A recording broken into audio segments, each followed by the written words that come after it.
entrar tampoco, ¿ya?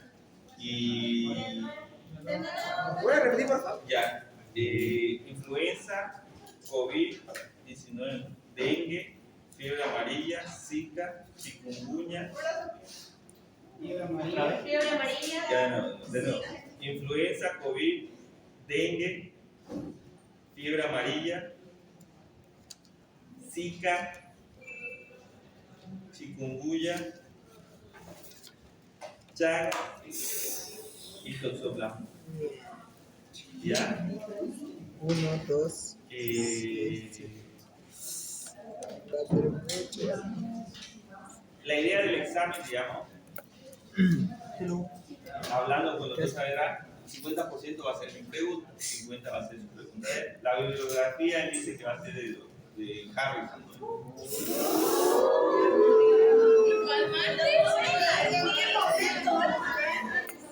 Le muestro el libro, doctor. Ya. Mi pregunta van a ser los que hemos avanzado, ¿ya?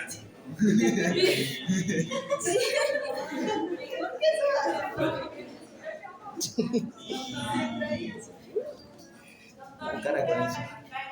Yo voy a calificar el examen, voy a hacer una modalidad diferente, va a ser un teórico y un práctico. El práctico lo van a pasar conmigo en el hospital, que va a tener el mismo valor que el teórico, ¿ya? El práctico va a ser todo lo que estamos pasando en la práctica. Es sencillo el examen práctico. Tienen que aprovecharlo. ¿Cuántos puntos vale el teórico? Tienen que aprovecharlo porque va a ser preguntas tan sencillas que ya los que han ido a la práctica he ido preguntando y le he dicho son preguntas de examen, entonces va a salir de ahí su otra mitad de primer parcial. ¿Sí? Doctor, pero es 100% seguro de que usted haga su propia pregunta y el doctor Saavedra no se pretende cambiar. Claro, digamos, si yo no veo mi pregunta, no doy el segundo parcial. Pero el primero lo pierde.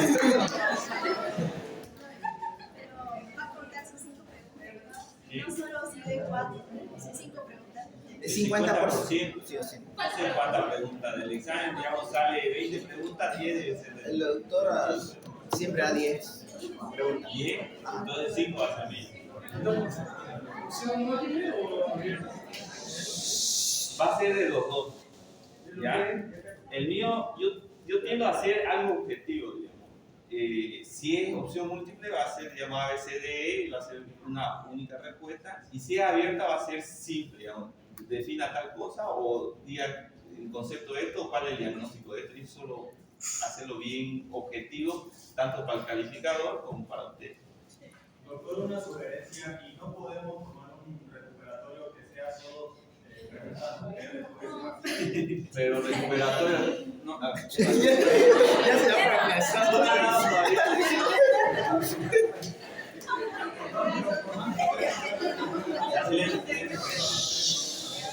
No, por eso le vamos a dar la opción del examen práctico, que va a ser el mismo porcentaje que el teórico, ¿no? Ahí tienen que aprovechar el práctico ustedes, ¿no? No sé si Claro, eso me lo va a mandar el doctor Lopeza y ahí yo lo voy a publicar, pero la característica es que el práctico y el teórico tengan la misma ponderación y así ustedes puedan. ¿Cuánto vale el primer examen? ¿Ah? ¿Cuánto vale el teórico? 15 a 20 puntos. ¿Que vale 15? No, eso no va a valer 15. Estos 8 temas son los que vamos a dar en primer parcial. Sí. Y de estos, ¿cuál ustedes van a elegir? O sea, ustedes van a hacer de las 8 a cualquier pregunta. Sí. Doctor, de aquí es lo mismo que avanzó el doctor Saavedra. Sí, avanzó. O sea, es lo mismo que va a dar Saavedra. Claro. Saavedra no pasó virus sincitial, por lo cual no va a entrar. Entonces, todo estos temas es para Saavedra y Cortés, ¿no? Sí, porque el doctor René no avanzó, porque él se adherió después, no consiguió adaptarse. ¿Sí? Doctor, por ejemplo, con el tema de las preguntas, de repente, a veces el doctor en su clase, el doctor Saavedra da una tarea, y esa tarea nosotros no la sabemos porque no hemos ido a su clase. No, eso hablé con él, digamos, y él va a ser bien objetivo y va a intentar, digamos, que el examen sea no tan difícil. No, pero que no pregunte su tarea. Lo que quiere decir es que las tareas, que no nos pregunte, porque nosotros no sabemos. Claro, claro. Yo le voy a decir mañana. Doctor, usted no puede ponderar la nota aparte, porque en otras Lo voy a materias- ponderar la parte. El examen práctico, algo más que te doy. Pero no habría la posibilidad de modificar la fecha. Pasa que es muy corto. Pasa que es muy corto Es el la tiempo. fecha que me dijo de elección de carrera. Es que se abre la posibilidad porque pasa que ya tenemos un examen programado que es cirugía, que es así, es multigrupo. A mí me dijeron que era miércoles.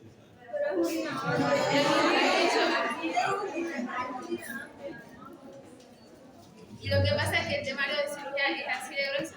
Sí, podían mover aunque 2 o 3 días, quizás una semana, para poder estudiarlo y dar un buen Yo examen. me acuerdo cuando estaba en la carrera, a nosotros nos programaban lunes, martes, miércoles, jueves, viernes. Así nos programaban. ¿De qué sí, fe? No, y nos programaban todos los exámenes. Ya una semana daba primer año, otra semana segundo. Y la idea es que ustedes no estudien antes del examen. Porque la idea es, dentro de lo que se habla de educación superior, ustedes conocimientos que adquieren, digamos, en la memoria reciente, no lo van a amplificar para una memoria a largo plazo. Entonces, lo va a aprender solo lo van a leer, lo van a memorizar para el momento. Entonces, eso no es recomendado estudiar un día antes. Lo ideal es que usted vaya estudiando poco a poco, ¿no? En este primer parcial vamos a hacer un poco más flexible, pero ya para el segundo, tercero va a ser un poco más explícito porque son temas más complejos como VIH, tuberculosis.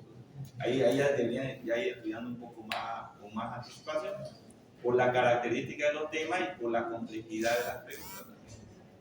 Pero estos temas son fáciles, ustedes ya lo que es arbovirosis, lo que es virus respiratorio, la tendencia de mi pregunta va a ser lo que deberían ustedes saber como médicos generales. O sea, son preguntas que van a ser objetivas y van a ser de acuerdo a lo que hemos avanzado. ¿Qué más? ¿Duda, pregunta? 1 de la tarde en el Coliseo. ¿Dónde queda el Coliseo? Trate de estar media hora antes ya. Doctor, Voy a hablar. hay otro problema también que saber, es el tiempo. Porque el doctor mayormente sabe dar 10 minutos el examen. 10 minutos. Sí, 10 minutos Un minuto por pregunta. 1 minuto por pregunta. Y a veces no da para resumir un poco. No somos internistas todavía. No, yo hablé con él y abierta o cerrada. Quedamos que sea de las 2. Pero ojalá, háblenlo del tiempo, el tiempo. Doctor, disculpe, igual el doctor Saavedra no nos deja entrar con nada al Coliseo. De todas maneras, sus preguntas del doctor Saavedra son abiertas. Es muy incómodo escribir con su falda. Sus alumnos del año pasado y los otros años siempre daban ahí y lo daban con su falda. Es horrible dar. No pueden llevar, tienen esa tabla de madera. No dejan entrar. Yo lo voy a dejar.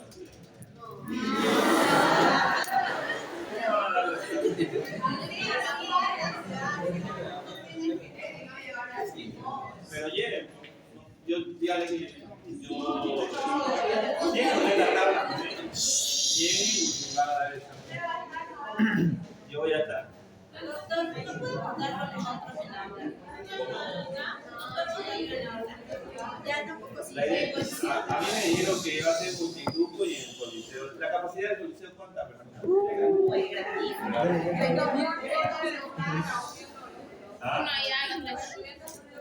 El otro más allá. Y no creo que entremos, la verdad. No, porque son dos grupos de siempre Eso que llevan silla. Vamos a ver la experiencia de este primer parcial.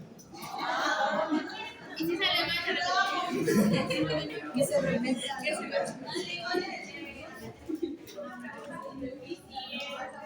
Mira, se salió con la suya, ¿sabes? ¿Cómo? Saavedra la otra mitad de las preguntas. Y si en todo caso el doctor Saavedra nos pone la mayoría de preguntas de él, ¿cómo hacemos después para responder si no nos las dijo? Y para dársela a usted como para que tengamos un reclamo de que no cumplió con el que... No, el primero que va a reclamar soy yo, porque él dijo que iba a entrar en segundo. Ya, ahí ya no va a haber otro segundo parcial. parcial. Pero la idea es que esté la pregunta de los dos, digamos, como docente. Doctor, ¿usted no va a calificar su examen? Voy a revisar. Ah, ya. ¿Usted lo va a tener en los exámenes? Claro.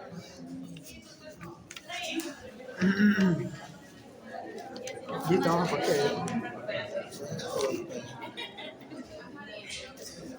No, la verdad es así, a ver. Vamos a hacer así. La ponderación va a ser teórico-práctico, primero, segundo, tercer parcial y final. ¿Ya? El final va a valer unos 30 puntos, ¿ya? Y los 70% lo van a acumular entre teórico y práctico, ¿ya? Entonces, el primer parcial va a valer 50% de la nota del primer parcial, la teoría que van a darlo, y el otro 50% el examen práctico. Dentro del examen práctico, el primer parcial va a ser sencillo, va a ser higiene de mano, tratamiento y lo que se llama FP. Es fácil, sencillo. El que no lo pasa, El burro. va a ser porque la verdad que tiene cero interés en la medicina. Ya el segundo o tercero va a ser un poco más complejo de acuerdo a la enfermedad infecciosa, y el final va a ser teórico, que va a entrar todo. Tienen que aprovechar el práctico, aprovechen el teórico. Yo creo que con parciales ustedes tienen que, en su metodología de estudiar, deberían, digamos, sacar las mejores notas de los primeros parciales, así evitan luchar el pasaje de la materia con el final. Es más, deberían ustedes luchar en el examen final por mejorar su nota y su PPA. Al final y al cabo, ustedes entran por PPA al internado, ¿sí? Entonces, usted tiene que ver eso, digamos. ¿Por qué? Porque el internado es importante para ustedes, porque ustedes van a elegir al hospital donde le van a dar una cierta, un cierto mejor entrenamiento, ¿ya? El internado es la fase más importante, yo creo, dentro de la formación del médico, porque ahí ustedes van a ver cuál es a qué especialidad se van a abocar, qué le van a gustar, si es clínico, quirúrgico, pero aparte de eso es como en la escuela militar, ¿no? Ustedes van a entrenar, ahí van a ver de verdad su conocimiento, y a la vez, digamos, van a hacer un entrenamiento real del manejo del paciente. Si lo hacen en una clínica, lo hacen, he visto varios internos haciendo en clínicas pequeñas, no van a aprender nada. Ustedes tienen que buscar hospitales, escuelas tipo San Juan de Dios, Aponé, Caja Nacional, Caja Petrolera, donde van a aprender, no que vayan a aprender, van a reforzar de lo que han aprendido estos 5 años de la medicina en aula, y van a echar práctica en ese año de internado de todo lo que le ha dado la universidad como base. Es decir, van a echar práctica todo lo que es semiología, farmacología, infectología en el paciente en el que van a rotar, digamos. Es decir, van a rotar medicina interna, le llevan un paciente con tuberculosis, ustedes van a saber sus características, sus patogenias, su tratamiento. En teoría deberían saberlo, ¿no? Pero en ese momento van a reforzar su conocimiento y van a generar lo que es la memoria a largo plazo, y van a tener un buen aprendizaje. Pero en esta etapa de lo que es el aula de primero a quinto año, deben sacar un buen provecho para formar un buen cimiento, sacar buenas notas y elegir un buen hospital. Cada día es muy competitivo la medicina. Tanto es así que los hospitales ya no aceptan médicos generales, ya aceptan especialistas. Y hay hospitales que ya no aceptan especialistas, aceptan subespecialistas. Entonces cada día se van formando un poco más difícil lo que es la carrera y el trabajo, ¿no? La fuente laboral. Entonces ahí ustedes tienen que capacitarse. Y siempre la Gabriel tiene esa característica de las mejores promociones del internado, los mejores estudiantes son de la Gabriel. Ustedes tienen que sacar todo eso. Estudien y estudien, no queda. ¿Para qué le medicina? Está grabado. Como es 50 y 50 y como usted lo va a calificar el examen, no podría ser de que, por ejemplo, si vale un punto cada pregunta,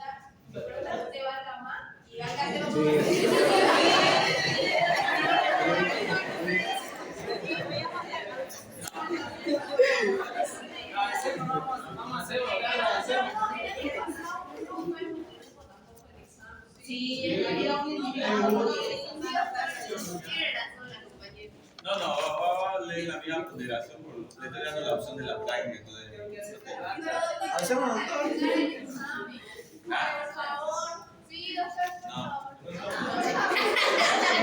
ya vamos a iniciar con el tema, el tema antes de parcial. Vamos a empezar lo que es toxoplasmosis. ¿Quién me puede hablar de toxoplasmosis? Levanten la mano porque quiera hablar de toxoplasmosis. Es una enfermedad parasitaria celular. Ah, perfecto. Enfermedad parasitaria. Enfermedad por el Toxoplasma gondii que proviene del gato. Ya, es una parasitosis. Ya, ¿qué más? Es muy común encontrar el parásito en las heces del gato. Sí, es un animal, digamos, la característica de la toxoplasmosis dentro de lo que es el área urbana y todo, es que el gato es el principal principal hospedero, y él es el que hace que se disemine y cree, digamos, la enfermedad. Es muy común en nuestro medio. Es demasiado común. ¿Sí? ¿Quién tiene toxoplasmosis? Doctor, mi hermana y dos hermanas que ya tienen su hijo, cuando se embarazaron me detectaron toxoplasmosis. Tengo igual compañeros, o sea, vecinos que conozco, chicas, igual tienen toxoplasmosis. Pero, o sea, no tienen gato. Es algo interesante lo que dice. Es tan común que si yo hago un test de serología para detectar anticuerpos contra el Toxoplasma gondii, probablemente más del 70% vamos a salir positivos IgG. Es así de común. En Latinoamérica hay datos que llegan inclusive hasta el 90% de tener ya contacto con toxos. Yo le apuesto, si dentro del 100% que estamos acá, hago un test a todo de serología, el 90% vamos a salir IgG positivo. Creo que la idea de que la toxoplasmosis viene del gato está un poco tergiversada, Sí. porque en realidad viene del ratón y tiene que ver más que todos los gatos que se dedican a cazar, Sí, o que los acostumbran a cazar y que no deberían comer ratón. Y eso vamos a hablar más adelante. Hay algo de cierto de eso, pero no te olvides que fue asociado al gato porque es su principal agente que elimina. Eso vamos a hablar más adelante. Pero sí hay un ciclo de varios animales que sí lo diseminan. Y hoy puede ser contagiado por carne mal cocida. Sí, hay brote, digamos, de que sí, digamos, por carne mal cocida o alimento mal preparado o agua contaminada, provoque brote de toxoplasmosis aguda, digamos. Y eso se ha visto en grandes ciudades, en Santa Cruz seguramente se ha visto, las que se contaminan y se obtienen. Pero ¿cuál es la importancia del toxoplasma si todos lo tenemos? El 90% estamos con... Toxoplasma en la ¿Ah? Toxoplasmosis en La embarazada, sí. Eso vamos a hablar en lugar dentro del tema. La característica de la embarazada es que es la forma aguda que puede transmitir y hacer una transmisión vertical y provocar una enfermedad en el niño, ¿no? En el neonato o el niño que está recién formado, que se llama que una cuestión de infecciones agudas recientes en embarazada. Ya en paciente que ya tiene una mujer que ya tiene una IgG positiva, tiene poca importancia porque ya tenemos un anticuerpo contra este parásito, ¿no? Pero ¿cuál es la importancia de que la mayoría tengamos ese parásito, pero lo tenemos dormido ahí?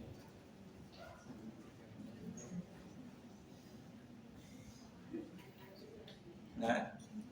Eso lo vamos a hablar. El paciente inmunodeprimido, principalmente en inmunosupresiones secundarias como VIH, cuando baja la inmunidad, esta enfermedad tiende a aparecer nuevamente y tiende a ser una patología, como se llama, digamos, secundaria a la inmunodepresión.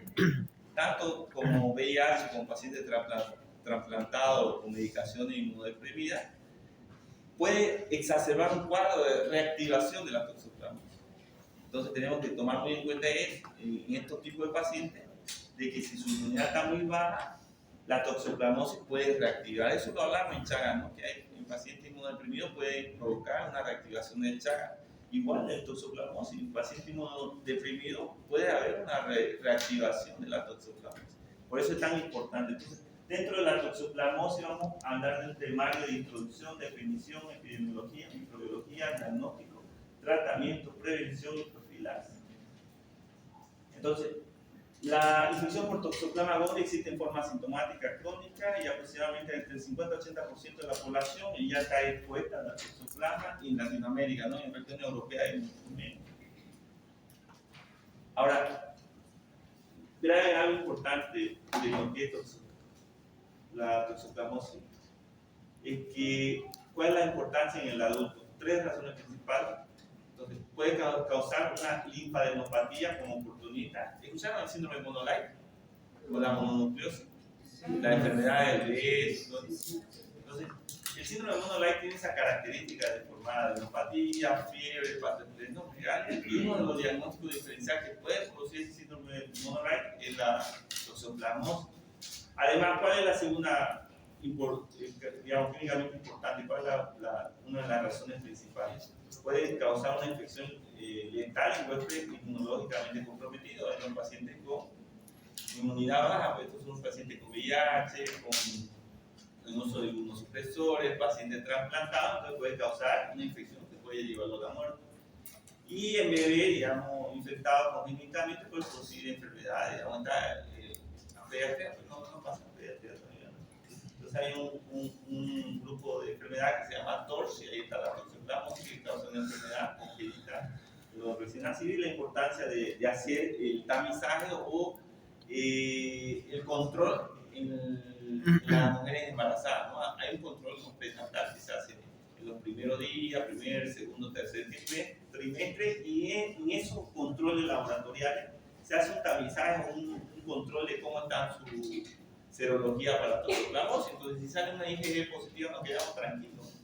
Ya tuvo respuesta. Pues si sale una IgG negativa, IgM negativa, ahí tenemos que dar recomendaciones a la mujer embarazada.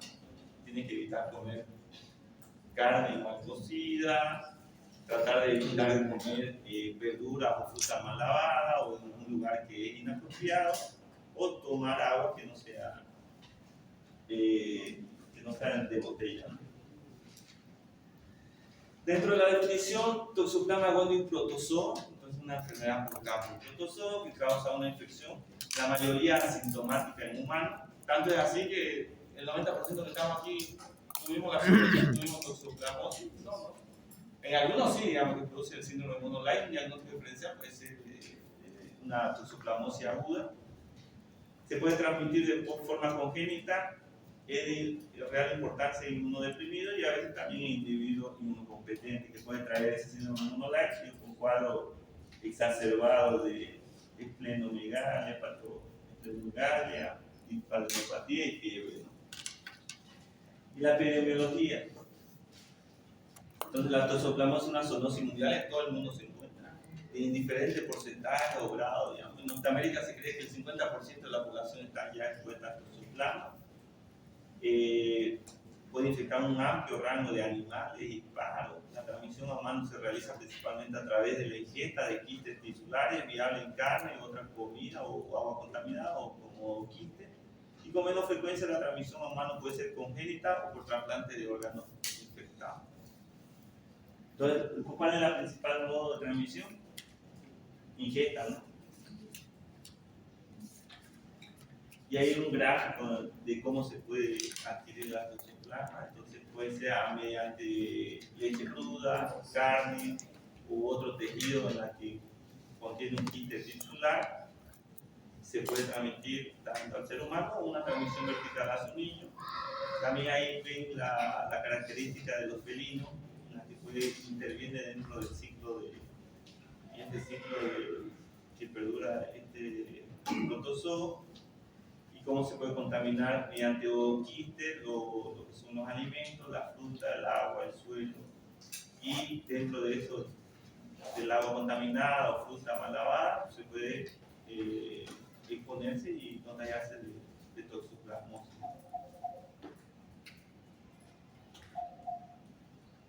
Entonces, la positividad de la inmunoglobulina IgG representa infección previa, aumenta con la edad y la prevalencia de 11% en Estados Unidos y 78% en otra parte del mundo. Entonces, yo creo que Bolivia puede ser un poco más o relativamente aproximado a ese 78%. La transmisión congénita se produce casi exclusivamente cuando la madre se infecta durante el embarazo.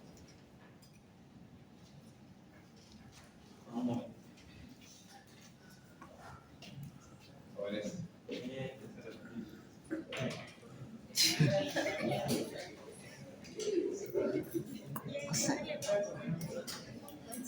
La característica es que puede hacer una transmisión congénita, entonces tenemos que hacer, dentro de esas características, hacer un buen seguimiento prenatal. Entonces, en los pacientes que va a salir IgG negativo y IgM negativo, se hace el seguimiento, generalmente entre primero, segundo y tercer trimestre, y evaluamos. Vamos a hablar más adelante sobre el seguimiento y el tratamiento de estos pacientes para evitar lo que es la enfermedad congénita por toxoplasmosis. Otra característica es que se puede producir una retinocoroiditis, una infección en el ojo, esto también por infección congénita y también por una infección adquirida recientemente. Se dice, y eso vamos a hablar más adelante, que toxoplasmosis es un paciente inmunocompetente con la inmunidad, digamos, normal, no se trata, digamos. Pero la verdad se debería tratar y yo lo trato. ¿Por qué? Porque hay un gran porcentaje estas personas que realizan una infección adquirida recientemente producen una retinocoroiditis, entonces sí o sí hay que tratar, ¿ya? Pero en la literatura habla de no tratar. Es muy divergente, pero yo lo trataría porque un gran porcentaje va a traer un problema a nivel oftalmico, ¿no? Ahora, en pacientes personas que viven con el virus de la inmunodeficiencia humana, o personas que ya tienen el síndrome de inmunodeficiencia adquirida, casi siempre resulta en una reactivación de infección latente, es decir, todo es a base de su CD4. Si su CD4 es muy bajo, por debajo de 200, ya deberíamos iniciar una profilaxia secundaria o primaria, a depender de si ya tuvo el diagnóstico de una toxoplasmosis previa anterior. Es decir, digamos, si un paciente diagnóstico reciente un VIH y tiene un CD4 muy bajo, por debajo de 200, y no tiene antecedentes de toxoplasmosis, voy a realizar una profilaxia primaria. Y si ya tuve el antecedente que ya trató una toxoplasmosis, voy a realizar una profilaxia secundaria, ¿no? Hasta mejorar el CD4. Si está por más de 6 meses un CD4 encima de 200, puedo retirar lo que es la profilaxia. Ahora, entre los pacientes con trasplante de órganos, la enfermedad de origen o la infección adquirida depende mucho del órgano trasplantado y la reactivación de la infección latente. Es decir, hay riesgo, digamos, en un paciente que reciba un hígado, un corazón con toxoplasmosis, hay un riesgo de reactivación porque este paciente va a recibir un grado de inmunosupresión para no rechazo del órgano, pero sí tiene riesgo de reactivación del toxoplasma, como también de otras enfermedades, ¿no? Dentro de la microbiología, el toxoplasma es un microorganismo exclusivamente intracelular, su compañero de intracelular, la fase sexual se produce en felino, los kits excretados necesitan de 1 a 5 días para convertirse en infectivo, y los taquizoitos se replican activamente en cualquier tipo de célula, y los kits tisulares con bradizoitos intraquísticos mantienen microorganismos virales durante la infección latente. Ahí vean cómo es el ciclo, ¿no? Dentro del huésped intermediario o el huésped definitivo y cómo cambia, ¿no? Por eso es algo muy importante el ciclo de lo que es el gato, porque se da lo que es el ciclo del huésped definitivo, que también lo da en algunos roedores, y el humano sería más que todo un huésped intermediario. El huésped definitivo va a ser una característica, como ven en el diagrama o en el dibujo, como hay una replicación a nivel de lo que son células intestinales y produce otro ciclo diferente al del huésped intermediario, ¿no? Entonces eso lo van a leer. Es muy complejo, la verdad que es de importancia a nivel parasitológico. Lo han pasado en parasitología, ¿no? Entonces hay un ciclo tanto definitivo, intermedio, varios tipos tipo kit tisulares, entonces depende de sus características. Pero lo más importante que vamos a recabar aquí son los taquizoitos, porque esto se replica bien en tejidos tisulares y son responsables de las manifestaciones clínicas durante la infección primaria y reactivación de infección latente. Todo lo que va a producir enfermedad en ser humano va a ser mediante los taquizoides de esta forma parasitaria, ¿no? Entonces, aquí vemos los dibujos de diferentes características de estos traumacones. ¿Y cómo se identifican? Hay muchas cepas, la verdad, igual que el virus, no lo dividen de acuerdo genéticamente o genotipado, digamos, las características de cepa. Las cepas difieren en virulencia, siendo la más virulenta hasta ahora la encontrada en América del Sur, pero generalmente las cepas lo dividen en 1, 2, 3. El 1 es más virulento, frecuente en enfermedades congénitas en humanos, se detecta más en lo que son enfermedades congénitas. El tipo 2 es lo más común en el hombre, y el tipo 3 es lo más frecuente en animales.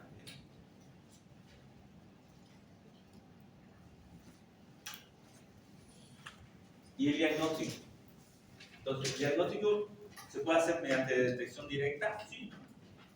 ¿Cómo se hace? Principalmente por PCR, que es reacción cadena polimerasa. Y ahora, por el COVID, ya abarataron costos, entonces el costo que antes era muy elevado han disminuido. Histología, o sea, por mediante un estudio anatomopatológico se puede hacer con distinción de inmunoperoxidasa, por cultivo celular o inoculación rápida, que la verdad que ya no se hace más como método de investigación por el costo, ¿no? Y estas son las características histológicas de Toxoplasma gondii y su diferente tipo de distinción e identificación a nivel histopatológico, ¿no? ¿Cuál es el diagnóstico? Dentro del diagnóstico, los estudios serológicos pueden ayudar a distinguir una infección aguda y crónica e identificar pacientes con riesgo de reactivación. Entonces, los pacientes con IgM positiva deben confirmarse en un laboratorio de preferencia por ser un test que debería tener una alta sensibilidad. Entonces, dentro de esto, es importancia, digamos, dentro de lo que es infección congénita y mujer embarazada, la infección aguda con el IgM positivo, es decir, una mujer embarazada, si tiene un IgG positivo y un IgM negativo, ¿ustedes qué piensan? Infección, que ya pasó la infección. Ya empezó la infección. Claro, IgG positividad significa una infección crónica, ¿no? Crónica. Entonces, que ya estuvo expuesta hace mucho tiempo, IgM significa que Aguda. no fue agudo. Si tengo una mujer que viene en su prenatal con IgM positivo, IgG negativo, ¿qué piensa? ¿Ah? Una infección aguda, una infección reciente. Y ahí, ¿qué haría? Trataría. Tratamiento. ¿Y qué pasa si viene una embarazada menos de 14 semanas y viene con un IgG positivo y un IgM positivo? Ahí puede ser crónica, puede ser reciente, ¿no? Eso es reciente. Y ahí viene, ¿qué test puedo realizar en esta mujer para diferir? Digamos, está dentro de las 14 semanas, periodo de biogénesis, quiero ver si esa infección, quiero ver si trata a ese paciente o no trata. Ahí realizo un test de avidez, se llama, de IgE, para identificar si es reciente o agudo, ¿no? Y ahí determino, si me sale que es reciente, entonces una infección reciente que le digo IgG, pero que hay que tratar al paciente porque hay riesgo de una enfermedad congénita. Es fácil que salga IgM positivo, ¿no? Porque wow, ya es cuando debe tratar eso. Pero lo más difícil es cuando te salen los dos positivos, ¿no? ¿Cómo es que se llamaba ese test? Test de avidez. ¿Avidez? Es un test que no, creo que no se hace. Bueno, creo que solo lo haces en el tronco, ¿no? Es difícil de realizar y el tiempo y demora, ¿no? Pero se debería realizar para iniciar tratamiento en mujeres embarazadas para evitar lo que es la infección congénita. Además que hay protocolo, digamos, dentro del protocolo nacional, además de la serología, se debería hacer un PCR a nivel del líquido amniótico para determinar si ya estuvo expuesto a nivel ya fetal, ¿no? ¿Cómo se dice aquí? Y diagnóstico de la coriorretinitis puede ser asintomática y presentar con pérdida visual y se debe realizar un examen oftalmológico y el PCR de humor vítreo y acuoso para determinar e iniciar el tratamiento. Entonces, no un gran porcentaje, pero un porcentaje considerable de pérdida visual se debe a toxoplasmosis, ¿no? A nivel ocular, que puede producir una coriorretinitis. Y pueden debutar así un paciente. Yo en Brasil, un paciente que lleva con alteración oftalmológica, le pedían serología de VIH y salían positivas, entonces había reactivación del parásito y una de las enfermedades que puede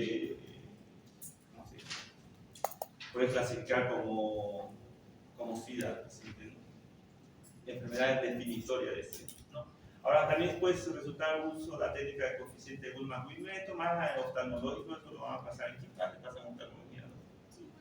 En quinto año vamos a pasar oftalmología, pero eso más es de especialista, la que determina, digamos, mediante esta técnica si hay toxoplasmosis ocular. Los pacientes infectados con VIH suelen presentar síntomas neurológicos y IgG positiva con IgM negativa. Un paciente con diagnóstico reciente VIH y con síntomas neurológicos, lo primero que vamos a hacer es una tomografía y serología. Principalmente vamos a solicitar toxoplasmosis porque es una de las principales enfermedades asociadas al VIH y deterioro neurológico, ¿no? Entonces, dentro de la tomografía computarizada o resonancia magnética, esto va a mostrar lesiones captadoras de contraste. La PCR en líquido cefalorraquídeo pues, es específica pero no sensible, es decir, digamos, que puede determinar falso negativo. Y la sensibilidad de la biopsia cerebral se mejora con distinción de inmunoperoxidasa. Eso del PCR en líquido cefalorraquídeo es muy difícil. La verdad, por imagen uno entra directo al tratamiento. Entonces, ¿cuáles son las imágenes que pueden ver en toxoplasmosis? Vean, ¿qué pueden observar en esta tomografía?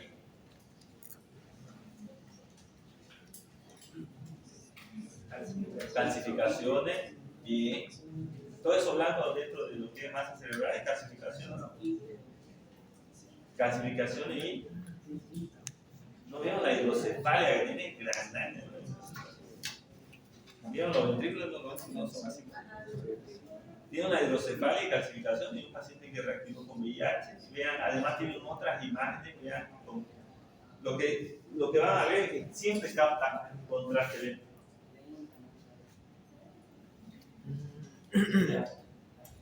Siempre van a captar contraste y son imágenes características. Por solo esa imagen ya iniciamos tratamiento en pacientes inmunodeprimidos y principalmente pacientes con VIH.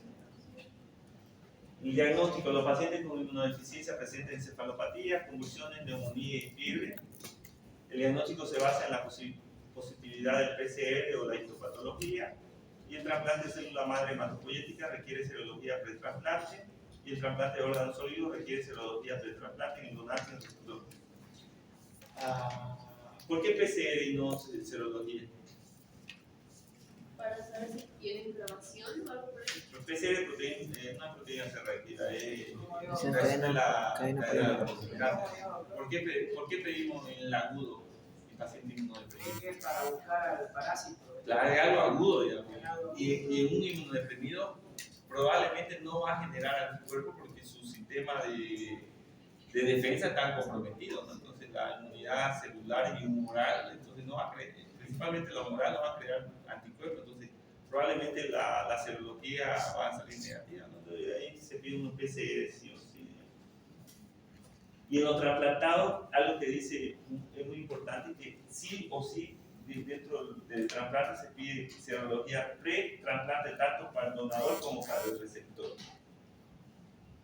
Aquí vemos la toxoplasmosis ocular. Vean cómo es el daño. De esta imagen para acá es normal y vean lo que produce la toxoplasmosis. Todas estas son características de la toxoplasmosis. El oftalmólogo lo ve, lo identifica algo patognomónico y dice toxoplasma. Tratamiento: bacteria. Sulfametoxazol, matrimetol. Y aquí vemos una neumonía, ¿no? Una neumonía por toxoplasma y vemos cómo la evolución de los cuadros radiológicos y tomográficos. Entonces, el paciente inmunodeprimido se observa también alteración a nivel pulmonar. Hay en pacientes inmunocompetentes también pueden provocar lo que se llama neumonía por toxoplasma, tiene su característica. El diagnóstico se da principalmente por PCR, por toma de muestra, principalmente por una broncoescopía. Y el tratamiento: pacientes inmunocompetentes generalmente no requieren tratamiento mientras estén asintomáticos y se trata cuando los síntomas son graves. Esto es dentro de la bibliografía que habla. Pacientes inmunocompetentes. En todos lados usted va a escuchar, no se trata de eso.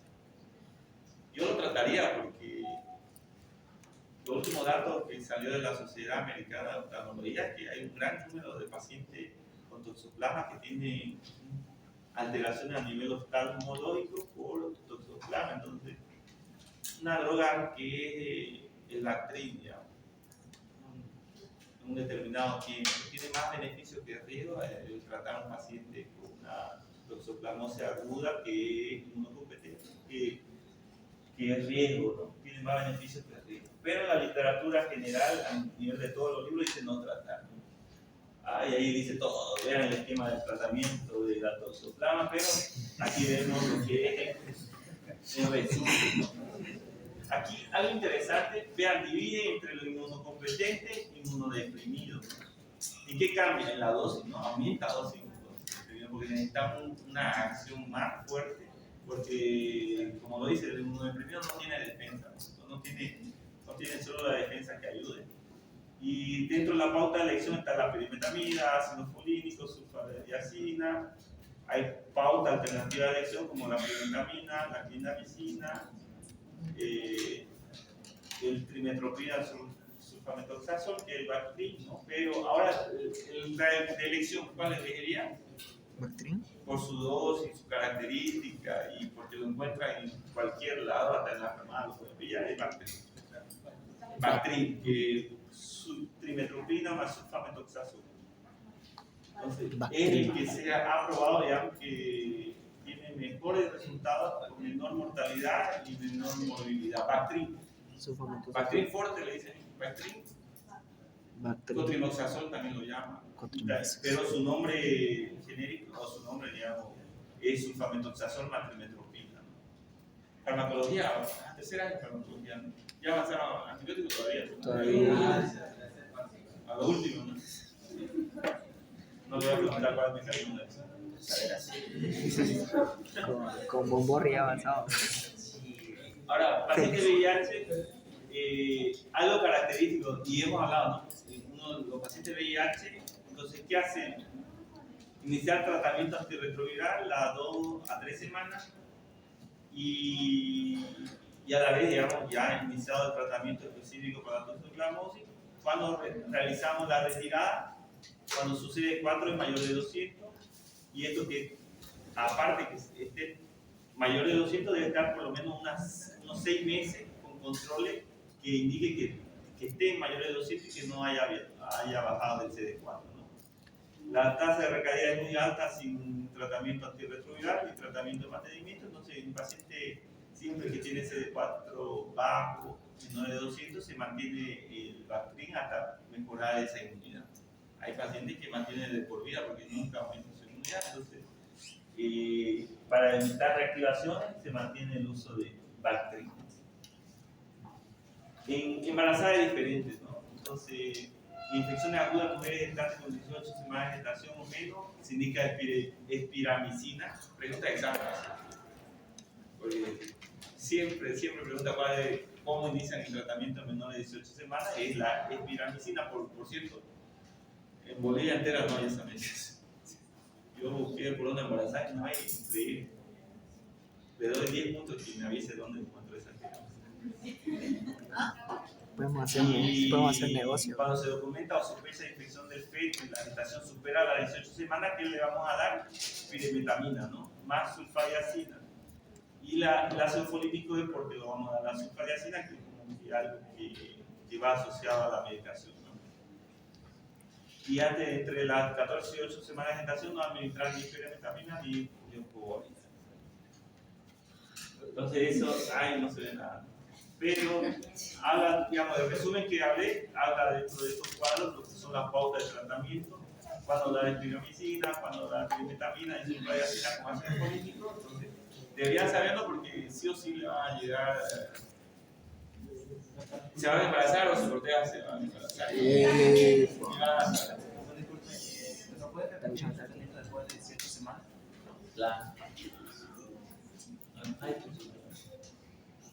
Ahí. Pirimetamina, sulfadiazina.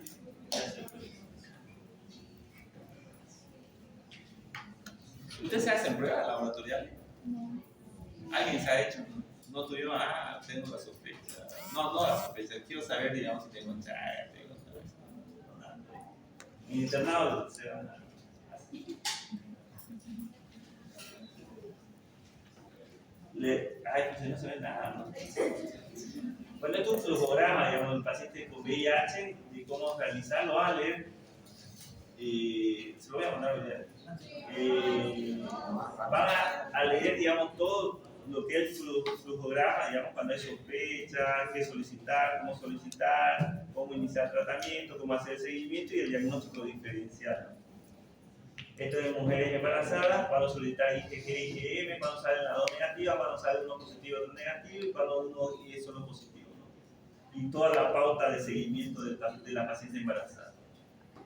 Y esto igual del seguimiento tomográfico, esto es del cribado del recién nacido. Esto es más que todo para el recién nacido, tiene sospecha de TORCH, y ahí tienen que hacer un diagnóstico diferencial y una gama de laboratorios para descartar o hacer el diagnóstico del mismo y el tratamiento en sí. La prevención. ¿Qué harían para prevenir el toxoplasmosis? Evitar comida poco cocinada, y agua o alimentos potencialmente contaminados, limpiar el arenero del gato diariamente. ¿Quién tiene gato acá? ¿Quién limpia su arenero? No tiene arenero.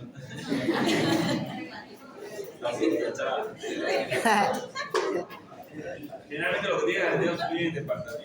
¿Qué más en ciudades? Entonces, ¿cuáles son las medidas para prevenir la infección primaria por Toxoplasma gondii? Evitar el contacto con materiales que pueden estar contaminados con heces de gato, sobre todo manipulación de heces de gato, prácticas de jardinería. Esto más que todo en ciudades grandes, y como son literatura americana, hablan del gato, ¿no? Porque es el principal contaminante, ¿no? Entonces, pero ya habla, digamos, dentro de la medida de prevención con el gato, desinfectar el lugar donde está el gato, donde defeca, siempre con guantes, prevención en la manipulación. Ahí da la pauta que los kits tardan entre 1 a 2 días en madurar y eliminar toda la heces de gato diariamente. Otra medida para prevenir la infección, evitar el contacto con la mucosa cuando se manipula carne cruda, lavarse bien las manos. ¿A quién le gusta el churrasco así bien término medio crudo? Hay que tener cuidado, ¿no? Pero ustedes ya tienen todo eso, no sé. Lavarse bien las manos. El 90% tenemos todo. O el 78% según la literatura. Lavarse bien las manos tras el contacto con carne cruda. Se debería lavar la superficie de utensilios de cocina que hayan estado en contacto con carne cruda. Congelar la carne en menos 20 grados durante 48 horas. Eso es más que todo esa congelar el carne lo hacen en veterinaria para eliminar todo lo que son parásitos. Más que triquina de tóxico. Lo congelan a 20 grados, después de 48 horas lo sacan y se cree que ya el parásito está muerto. Cocinar la carne a mayores de 67 grados. Evitar la ingesta de carne seca, ahumada o curada. Lavar la fruta y verdura antes de consumirla, eso es muy importante. Evitar cortar el pelo a los animales. Evitar el consumo de agua que pueda estar contaminada con oquinte. Evitar el consumo de moluscos crudos. Evitar el consumo de leche de cabra no pasteurizada. Y la profilaxis, esto la profilaxis ya hablamos con Bactrim. Sí o sí con Bactrim. La alternativa es la Dapsona o perimetamina y leucovoridina. Y en los pacientes con VIH siempre hacer profilaxia primaria o secundaria, como ya hablamos con Bactrim. Y sería eso. ¿Pregunta? No, no. Hay que ir a estudiar. A estudiar.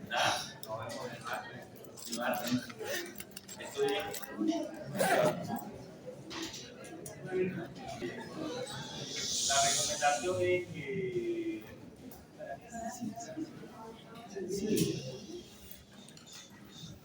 trate de leer los conceptos, son importantes.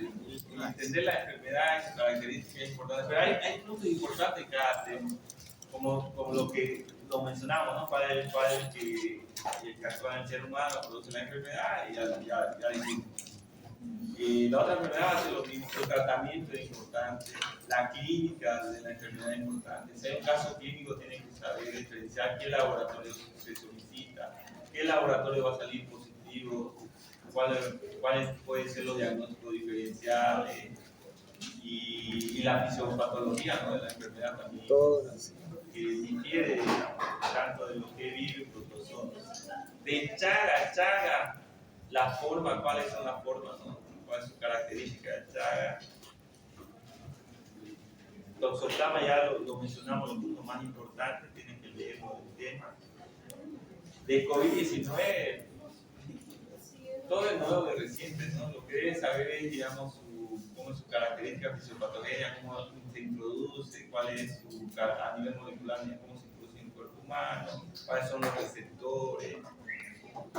El tratamiento no es controverso, entonces no creo que se pregunte el tratamiento. Sobre el tratamiento no me preguntan tal vez la dosis 20, No. nada de eso. No ha pasado ni farmacología. Saber no hace. No creo. La verdad es que infecto no debería pasar en el tercer año. Debe ser Porque debería ser cuarto o quinto año, porque usted ya tiene una noción más de farmacología y semiología.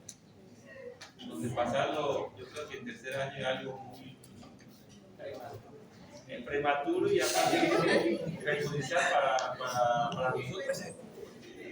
Esto deberíamos aprovechar el cuarto o quinto año ya teniendo una base en farmacología y teniendo una base en semiología, ¿no? Porque yo le estoy hablando en este momento le hablé de la TRIM, digamos,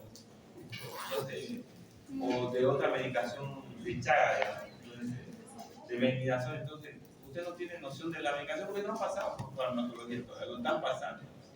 Entonces por eso, digamos, debería ser cuarto o quinto año, lamentablemente así está su planificación, digamos, de la materia. Traten de aprovechar, leer, estudien y